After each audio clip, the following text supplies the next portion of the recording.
Friends, welcome. स्वागत है आपका अपने इस चैनल इंग्लो गाइडेंस में और मैं आरती। चलिए आइए, आज का जो वीडियो है BSDLA 136 का हिंदी भाषा लेखन कौशल। इसमें हम ब्लॉक 1 ले लेते हैं। ब्लॉक 1 यानी व्यवहारिक हिंदी लेखन, जिसमें आज हम लेंगे व्यवहारिक हिंदी लेखन में सरकारी पत्र, समाचार पत्र और संपादकीय। ठीक है ना? तो चलिए फिर देख लेते हैं वीडियो। और ये वीडियो ऑलरेडी पहले से जो है डला हुआ था, क्योंकि ये BA स्टूडेंट के लिए था, लेकिन वही है, कोड चेंज हो गया तो प्रॉब्लम आपको भी ढूंढने में जा रही थी, इसलिए पुराने वीडियो को ही मैं उठा के आपके पास लेके आ रही हूँ। तो हो सकता है कि लाइव रिकॉर्डेड वीडियो भी हो सकता है। ठीक है, तो देख लेते हैं कि समाचार पत्र लेखन किस तरह के होते हैं, कितने तरह के होते हैं, किस तरह से फॉर्मेट एक होता है, वो भी इसमें हमने आपको बताया है, तो उसे वॉच कर लीजिएगा। और वीडियो अच्छा लगे तो लाइक करिए, शेयर करिए, चैनल को सब्सक्राइब कर लीजिए यदि नहीं किया है तो। ग्रुप से जुड़ जाइए, वीडियो के डिस्क्रिप्शन बॉक्स पे लिंक दिया हुआ है टेलीग्राम और व्हाट्सएप का। तो चलिए फिर देख लेते हैं BSDLA 136 का सरकारी पत्र समाचार लेखन। तो पत्र लेखन में यहाँ पर हम पत्र लेखन का प्रयोजन और प्रकार, प्रयोजन का मतलब होता है क्या उद्देश्य होता है। ठीक है, पत्रों के विभिन्न प्रकार कौन कौन से होते हैं और औपचारिक पत्रों के प्रकार देखे, क्योंकि इसमें आपको औपचारिक लेखन, औपचारिक पत्र ही जो है फॉर्मल लेटर जो है वही पढ़ना है आपको। ठीक है ना? तो देखिए यहाँ पे पत्र क्या होता है। जनरली हम अपनी बातों को व्यक्त करने के लिए, अपने विचारों को आदान प्रदान करने के लिए, या कि किसी की कुशलता को जानने के लिए, आजकल तो मोबाइल है, ठीक है ना, लेकिन पहले के में मोबाइल वगैरह नहीं हुआ करते थे, तो पत्र लेखन का, लेटर का ही यूज यहाँ पर किया जाता था, बहुत बड़े तादाद में किया जाता था। ठीक है, तो यहाँ पर पत्र लेखन का यूज जो होता है अपने विचार दूसरे व्यक्ति तक पहुंचाने के लिए किया जाए, और दूसरे के विचार को, दूसरे की कुशलता को जानने के लिए पत्र लेखन का यूज किया जाता है। ठीक है ना? और पत्र लेखन से जो व्यक्ति होता है वो अपना संदेश, अपना विचार, ठीक है ना, दूसरे व्यक्ति तक पहुंचाते हैं। ठीक है, नमस्कार अमन जी, आपका स्वागत है। बिल्कुल बिल्कुल, सेकेंड ईयर के असाइनमेंट कब आएंगे? कुछ सेकेंड ईयर के जो असाइनमेंट है वो आ चुके हैं। सुनीता जी स्वागत है आपका भी, रामवीर जी आपका भी स्वागत है, सभी का स्वागत है। वीडियो अच्छा लग रहा हो तो लाइक करिए और शेयर करिए। तो चलिए यहाँ पर देख लेते हैं अब पत्र लेखन तो क्या है, हम इस चीज को समझ गए हैं। ठीक है ना? अब ये देखते हैं कि जो पत्र होता है, जो लेटर होता है, उसके विभिन्न प्रकार भी होते हैं, टाइप्स ऑफ लेटर। अब वो कौन कौन से होते हैं ये जानना वेरी इंपॉर्टेंट है, और ये इससे एक जो क्वेश्चन होता है वो आपके एग्जाम में 100% पूछा जाता है। ठीक है, तो अगर हम यहाँ पे इसके प्रकार की बात करते हैं तो जनरली हम पत्रों को कितने चीजों में बांट सकते हैं, कितने तरह के पत्र होते हैं वो देख लेते हैं। लेकिन यदि हम इसके टाइप्स की बात करते हैं, प्रकार की बात करते हैं, तो 2 तरह के ही पत्र होते हैं। तो यहाँ पे आप देख रहे हैं कि निजी लेटर भी होता है, पारिवारिक पत्र भी होता है, फैमिली लेटर भी होता है। निजी लेटर जनरली हस्बैंड वाइफ के होते हैं, ठीक है, गोपनीय जिसे हम कह देते हैं, इस तरह से प्रेमी प्रेमिका के कुछ इस तरह के होते हैं, है ना। ऑफिस में भी निजी लेटर होते हैं। पारिवारिक पत्र में जो फैमिली लेटर्स होते हैं, भाई बहन के लिए, माता पिता के लिए, है ना, इस तरह से जो लेटर लिखे जाते हैं, अंकल के लिए, किसी और के लिए, तो फैमिली में लेटर्स हो जाते हैं। निमंत्रण पत्र यानी कि इन्विटेशन लेटर जो होते हैं, जो भेजे जाते हैं किसी को। ओके, आवेदन पत्र यानी कि जॉब अप्लाई के लिए जो पत्र भेजे जाते हैं, लेटर लिखे जाते हैं। संपादक के नाम पत्र, आप कोई चीज छपवाना चाहते हैं, कोई इन्फॉर्मेशन न्यूज़पेपर में देना चाहते हैं, संपादक के नाम पत्र आ जाएगा। फिर व्यवसायिक पत्र यानी ऑफिस के लिए जो यूज किए जाते हैं, और सरकारी पत्र होते हैं जो गजटेड नोटिफिकेशन जारी किए जाते हैं। ठीक है, तो क्या होते हैं वो सरकारी पत्र के अंतर्गत आते हैं।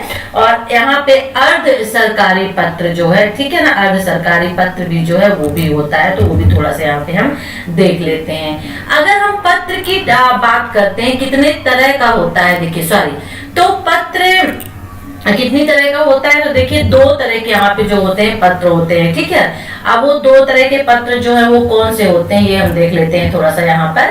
तो देखिए 2 तरह के पत्रों में वो जो पत्र होते हैं, औपचारिक और अनौपचारिक, वेरी इंपॉर्टेंट है ये, औपचारिक और अनौपचारिक पत्र, जिसमें औपचारिक पत्र जानना आपको वेरी इंपॉर्टेंट है। ठीक है ना, फॉर्मल और इनफॉर्मल। ठीक है, ओके, तो चलिए इसे हम थोड़ा सा देख लेते हैं, लिख लेते हैं। ओके, औपचारिक और अनौपचारिक पत्र में कौन से पत्र हो सकते हैं। थोड़ा सा मैं इसको प्रॉब्लम्स यहाँ पे हो रही है। ओके, चलिए, ओके, आपको दिख रहा होगा, राइट। तो देखिए यहाँ पर औपचारिक और अनौपचारिक पत्र में औपचारिक पत्र का क्या अर्थ होगा वो पहले हम देख लेते हैं, ठीक है। औपचारिक पत्र का क्या अर्थ है हम सबसे पहले ये थोड़ा सा देख लेते हैं। देखिए मैं सभी की क्लासेस कुछ इंपॉर्टेंट हैं, जैसे कि आपकी हिस्ट्री वगैरह की है, मैं लेके आऊंगी। एक्चुअली मैं चाह रही हूँ कि ये फाउंडेशन लैंग्वेज है जो कंपलसरी है, ठीक है ना। यानी हिंदी और इंग्लिश दो लैंग्वेज आपके उसमें है, जिसमें दो में से एक लेना आपके लिए कंपलसरी है। यदि हम लैंग्वेज को पहले आपके लिए फिनिश कर दे, इसको कोर्स पूरा कंप्लीट करवा दे, तो आपके लिए भी बेहतर होगा और हमारे लिए भी अच्छा होगा। देन इसके बाद ऐसे सब्जेक्ट लेके आते हैं जो सिलेक्टेड होते हैं, जो आपको सेलेक्ट करने पड़ते हैं। तो लैंग्वेज जो कंपलसरी है, तो ये बीएससी बीकॉम के स्टूडेंट के लिए है। बीए के जो ओल्ड स्टूडेंट है वो भी देख सकते हैं, उनका भी ये कंटेंट है। तो ये कंपलसरी कोर्स है, लेना अनिवार्य है, तो पढ़ना भी जरूरी है। और जो सिलेक्टेड कोर्स होते हैं फिर उनमें सेलेक्ट किए हुए होते हैं, कुछ लोग लेते हैं कुछ लोग नहीं लेते हैं, ठीक है ना। चलिए औपचारिक पत्र का क्या मतलब यहाँ पे होता है, अब ये हम यहाँ पे देख लेते हैं, ठीक है। तो देखिए जो औपचारिक पत्र होता है, औपचारिक पत्र का जो अर्थ है वो होता है कि सरकारी या कार्यालय स्तर पर लिखे हुए सरकारी गैर सरकारी पत्र, जिनमें लिखने वाले व्यक्ति को अनेक प्रकार की औपचारिकताओं का निर्वहन करना पड़ता है।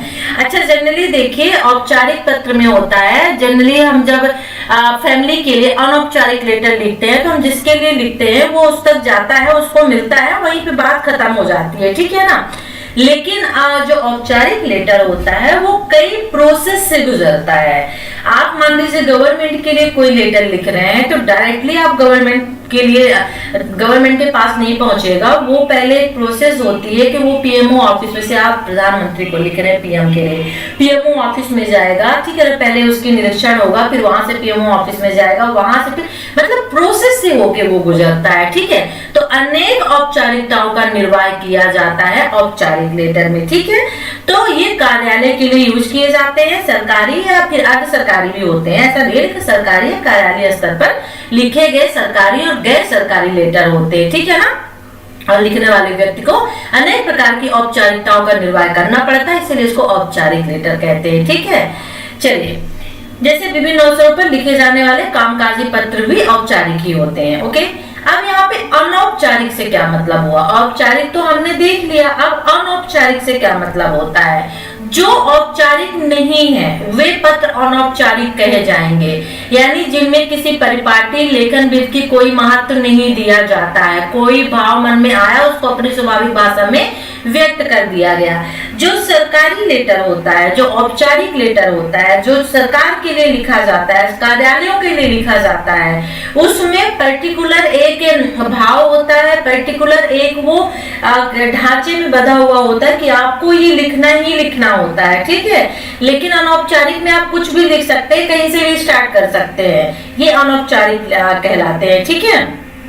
ओके, बिल्कुल जो कमेंट से हम लास्ट में लेंगे, पहले मैं इसको क्लियर कर देती हूँ, इसको पढ़ा दूं आप लोगों को, फिर इसके बाद मैं कमेंट्स लूंगी, ठीक है। आपको परेशान होने की जरूरत नहीं है, ओके। तो ये क्या हुआ, अनौपचारिक लेटर वो जिसमें किसी भी परिपाटी लेखन विधि का कोई महत्व नहीं होता है, जो आपके मन में विचार आता है, जो आपके मन में भाव आता है, वो आप व्यक्त कर देते हैं, लिख के व्यक्त करते हैं, ठीक है। तो सामान्यतः निजी और पारिवारिक पत्र इस कोटि में आते हैं, किसमें, अनौपचारिक में आते हैं, ठीक है।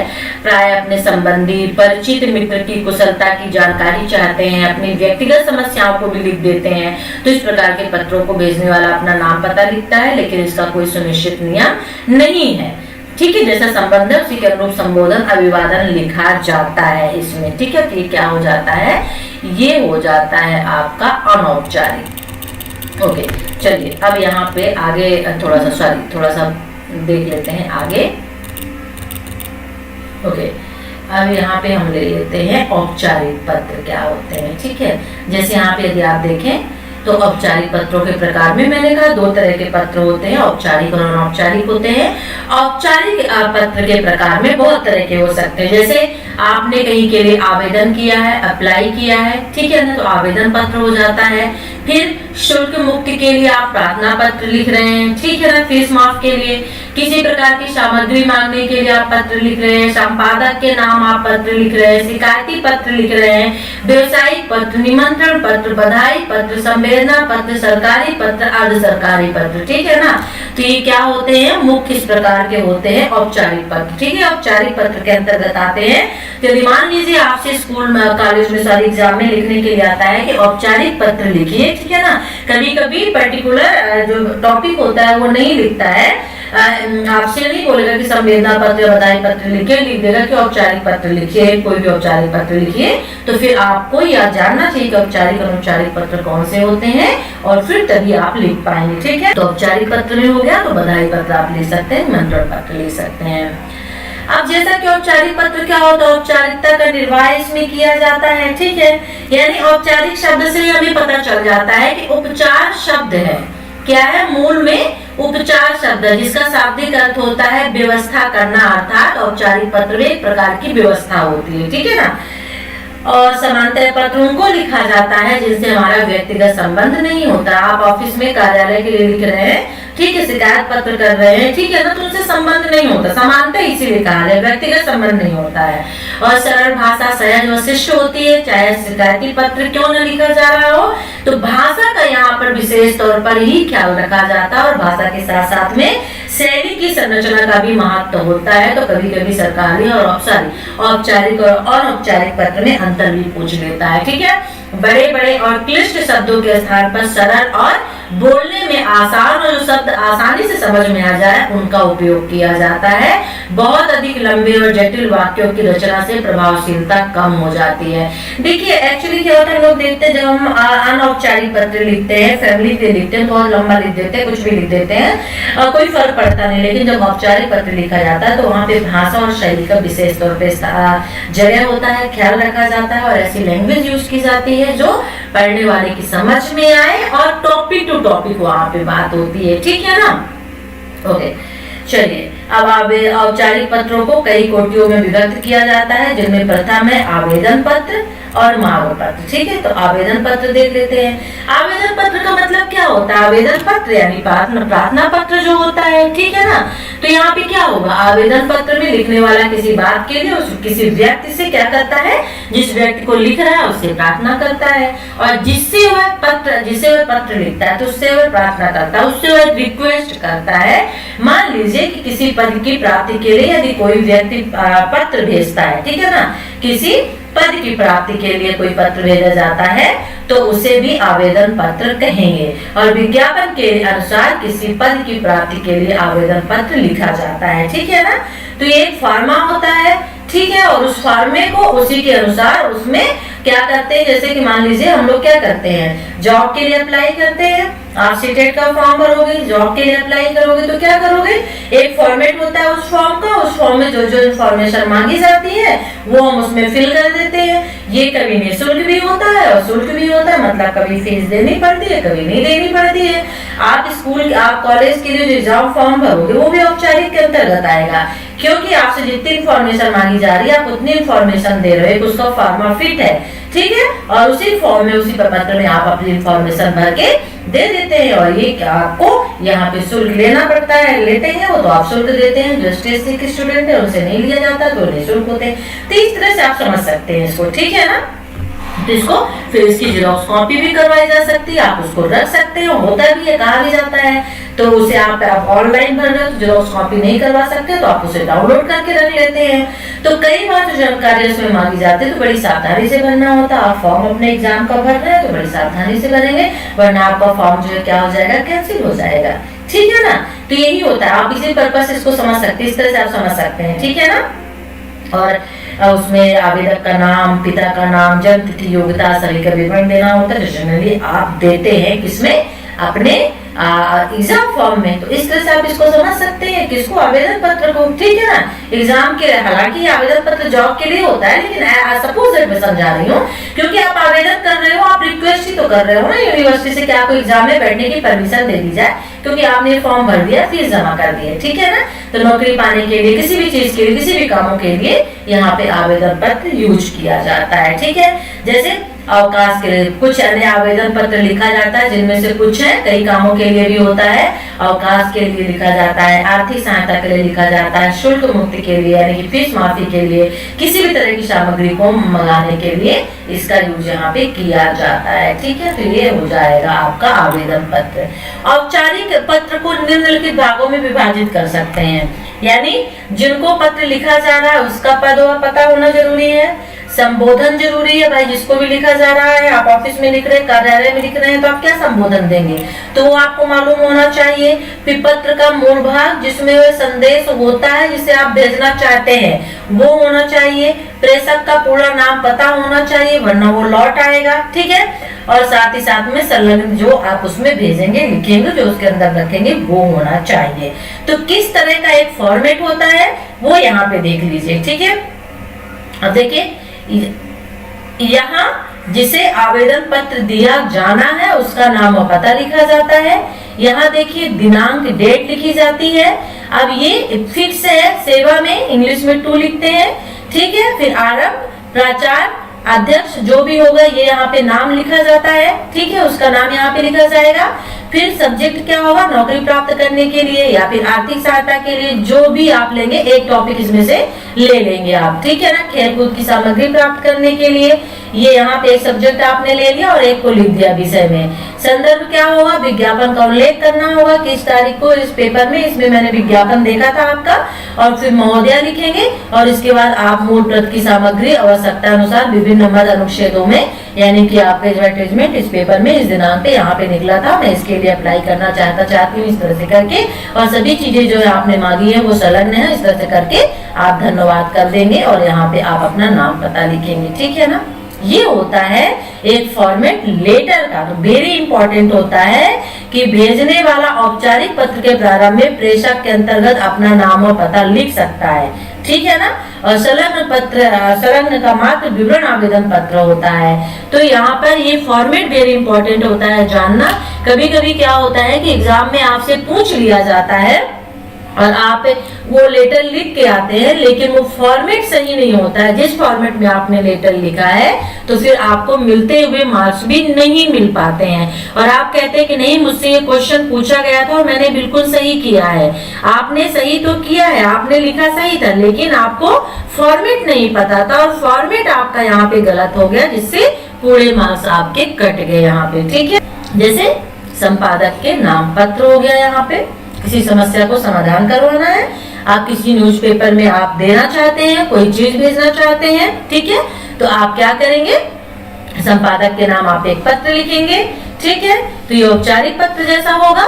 संपादक के नाम पत्र में पता होगा, स्थान होगा, ये दिनांक क्या होगी, सेवा में संपादक हिंदुस्तान न्यूज के लिए है, नई दिल्ली। फिर प्रिय महोदय, अब यहाँ पे हो जाएगा कि मैं आपके लोकप्रिय पत्र के माध्यम से हमारे नगर की दुर्दशा के संबंध में प्रशासनिक अधिकारियों का ध्यान दिलाना चाहता हूँ। सड़क की हालत इतनी खराब है, ठीक है, सीवर होल कई स्थानों पर खुले हुए हैं। जो भी चीजें आप उसको टॉपिक को लिखिए और लिखने के बाद नीचे भवदीय हस्ताक्षर कर देना और नाम लिख देना है, बस। कभी कभी स्थान, पता, दिनांक हस्ताक्षर के बाईं ओर लिख देते हैं, तो आप इधर भी लिख सकते हो। ठीक है ना, तो ये फॉर्मेट आपको याद करना वेरी इंपॉर्टेंट है। ओके, फिर व्यवसायिक पत्र क्या होता है, जो व्यवसाय में, कार्यालय में, व्यापार में पत्र यूज किए जाते हैं, ये व्यवसायिक औपचारिक पत्र के अंतर्गत ही आते हैं। और व्यवसाय में जो पत्र होता है वो ग्राहक और विक्रेता के बीच में होता है, या फिर विक्रेता और ग्राहक के बीच में, यानी जो सामान लेता है, खरीदता है और जो बेचता है उसके बीच में होता है। ठीक है, कभी कभी समूह भी हो सकते हैं, लेकिन मेन जो गतिविधि होती है क्रय विक्रय को लेकर के होती है। ठीक है, जैसे संपादक के पत्र लिखे जाने हैं व्यवसायिक क्षेत्र में, तो सामान क्या मंगाना है, सामान क्या भेजना है, सामान का कुछ भाग खो जाना या नष्ट हो जाना। अब आपने सामान मंगाया, खो गया या नष्ट हो गया, तो आप उसे लेटर लिख के बताओगे, अवगत कराओगे, है ना। किसी वस्तु का मोल जानना हो, थोक खरीद का, जनरली आजकल तो हम ऑनलाइन का यूज करते हैं, लेकिन फॉर्मेट तो सही होनी चाहिए ना, रिक्वेस्टिंग है ये, तो फॉर्मेट तो सही होना चाहिए। हमें किस ढंग में लिखना है तो वो हमें मालूम होना चाहिए, भाषा शैली मालूम होना चाहिए। आपका सामान नष्ट हो गया तो आप वहाँ पे उसके साथ क्या करोगे, रोड तो बात ही कर नहीं सकते हो, उसे गाली वगैरह तो दे नहीं सकते हो, बड़े विनम्रता के साथ आपको बोलना होगा ना, तभी तो वो आपकी चीज को समझेगा और आगे चीज को देखेगा, मैटर को। इसलिए यहाँ पे भाषा और शैली का विशेष तौर पे यहाँ पे यूज किया जाता है। ठीक है, तो व्यवसायिक पत्र का ढांचा कैसे होता है ये देख लीजिए। जैसे इस प्रकार के पत्र में सबसे ऊपर बाईं ओर प्रेषक का या फर्म का जो है वो पता लिखा जाता है। ठीक है, और दाईं ओर स्थान और दिनांक लिखा जाता है। फर्म का नाम, पता, दूरभाष संख्या, फैक्स आदि होता है। ये देखिए, स्थान, पिन, दूरभाष, दिनांक, प्रेषक, सेवा में जो कुछ लिखना है वो यहाँ पे किसके लिए लिखना है वो आपको यहाँ पे लिखना है। ठीक है, किसके लिए आप भेज रहे हैं, प्रिय महोदय, विषय लिखना है, संदर्भ, मुख्य विषय लिख देना। जिस काम के लिए आप पत्र लिख रहे हैं वो मुख्य विषय होगा, फिर भौतिक हस्ताक्षर हो जाएगा। ठीक है, तो इस तरह से आपको ये चीजें थोड़ा सा याद करनी होंगी, फॉर्मेट याद रखने होंगे, यही इंपॉर्टेंट है। मुझे लगता है 10 नंबर का आपका जो होता है पत्र आता है, और यदि आप ये 10 नंबर का जो 10 नंबर का ये पत्र लेटर जो है याद कर ले, अच्छी तरह से लिख ले, ठीक है ना, तो वो क्या हो जाएगा, आप इसमें मार्क्स पा सकते हैं। औपचारिक पत्र किसे नहीं लिखा जाता है, देखिए तो यहाँ पे भाई को जो है औपचारिक पत्र नहीं लिखा जाता, अधिकारी को, संपादक को, मंत्री को औपचारिक लिखा जाता है, भाई को अनौपचारिक पत्र लिखा जाता है। अनौपचारिक पत्र के 2 उदाहरण का उल्लेख कीजिए। अनौपचारिक पत्र की बात कर रहा है तो यहाँ पे भाई को है, बहन को है, माता पिता को, किसी को भी आप लिख सकते हैं ना, दोस्त को, वो अनौपचारिक पत्र हो जाएगा। ठीक है, आवेदन पत्र भेजते समय किन किन बातों का ध्यान रखना चाहिए, जस्ट अभी ऊपर देख के आ रहे थे। औपचारिक पत्रों के प्रमुख अंगों का उल्लेख कीजिए। अभी जस्ट ऊपर देख के आए कितने सारे औपचारिक पत्र हम लोग, बधाई का, निमंत्रण का है, शिकायत का है, सरकारी का है, व्यवसाय का है, सभी औपचारिक पत्र के अंतर्गत आते हैं। ठीक है ना, ये देखिए, ये शायद एक बार के एग्जाम में पूछा गया था कि आपके मोहल्ले में बिजली प्राय चली जाती है, बिजली अधिकारी को शिकायती पत्र लिखना है कि क्या होगा, औपचारिक पत्र के अंतर्गत आएगा। ठीक है, प्राय डाक की व्यवस्था रहती थी, ये भी औपचारिक पत्र के अंतर्गत आएगा। आपके किसी निकट संबंधी का स्वर्गवास हो गया, ये भी औपचारिक के अंतर्गत ही आएगा। तो आपको ऑफिस के लिए लिखना है, प्रधान कार्यालय के प्रधान को अवकाश के लिए औपचारिक पत्र लिखना है, तो औपचारिक पत्र के अंतर्गत आएंगे। फिर निमंत्रण पत्र, बधाई पत्र, संवेदना पत्र, ये औपचारिक पत्र के रूप हो सकते हैं और औपचारिक में भी हो सकते हैं। ठीक है, तो जैसे जिस रूप में, जैसे संवेदना के लिए देना है, किसी के लिए शोक करना है तो बहुत कम शब्दों में, बहुत, तो ये जो होता है औपचारिक में आता है। लेकिन बधाई देना तो आप कुछ ज्यादा वैसे भी लिख सकते हो। ठीक है, निमंत्रण पत्र तो इन्हें आप अनौपचारिक में भी रख सकते हो। ठीक है ना, तो किस तरह से क्या है फॉर्मेट, ये देखिए मैं पीडीएफ का लिंक जो है टेलीग्राम पे आज ही दे दूंगी, क्योंकि इसमें सभी यूनिट एक के साथ में है। ठीक है, तो वहां से आप डाउनलोड कर लीजिएगा। औपचारिक निमंत्रण पत्र किस तरह से लिखा जाता है ये देखिए।